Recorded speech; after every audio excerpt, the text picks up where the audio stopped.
D അവിടെ നിന്നേ. നീ അവന് നമ്മൾ എന്താ ഇടപാട്?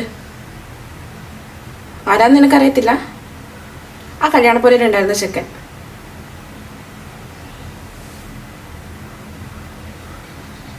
ഫ്രണ്ട്സോ? അങ്ങനെയല്ലല്ലോ ഞാൻ കേട്ടെ.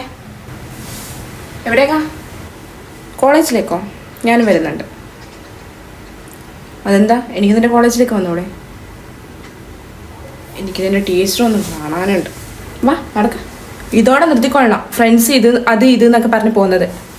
നിന്നെ ഇത്രയും കാലം വളർത്താൻ അറിയെങ്കിലും നിനക്ക് വേണ്ട ചെക്കനെ കണ്ടെത്താനും ഞങ്ങൾക്കറിയാം കേട്ടോ. എന്തിനാ അത്ര ഒരുങ്ങി മാറ്റി വരുന്നത്? എൻ്റെ ആ ചെക്കൻ വരാന്ന് പറഞ്ഞിട്ടുണ്ടോ?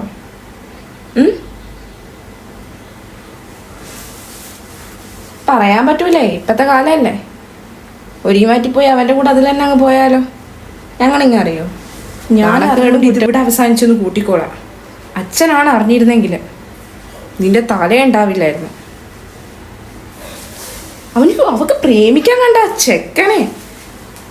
അവനിക്ക് എന്താ ജോലിയുണ്ടോ? ആ എന്ത് വിശ്വസിച്ചിട്ടാ? മോൾ എന്താ വിചാരിക്കുന്നേ? കല്യാണം എന്ന് വെച്ചാൽ ഭയങ്കര ഈസിയാണെന്നാണോ? ഈ റൂം അടച്ചിട്ടുള്ള പഠിത്തമൊന്നും വേണ്ട. ആ പ്രൈവസി ഒന്നും നിനക്ക് ആവശ്യമില്ല. എന്തിനാ?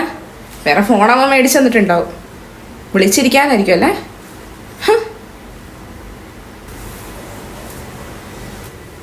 എൻ്റെ കയ്യിലെന്താ? എൻ്റെ കയ്യിലെന്താ ശ്രുതി? അത് തന്നെ തരാനാ പറഞ്ഞേ. ഫോണോ? ഈ ഫോൺ എനിക്ക് ആരാ മേടിച്ചെന്നേ?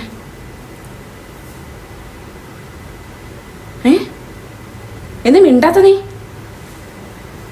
അച്ഛൻ വരട്ടെട്ടാ, ആരും അറിയണ്ട, പ്രശ്നമൊന്നും വേണ്ടാന്ന് വിചാരിക്കുമ്പോൾ അച്ഛൻ വരട്ടെട്ടാ.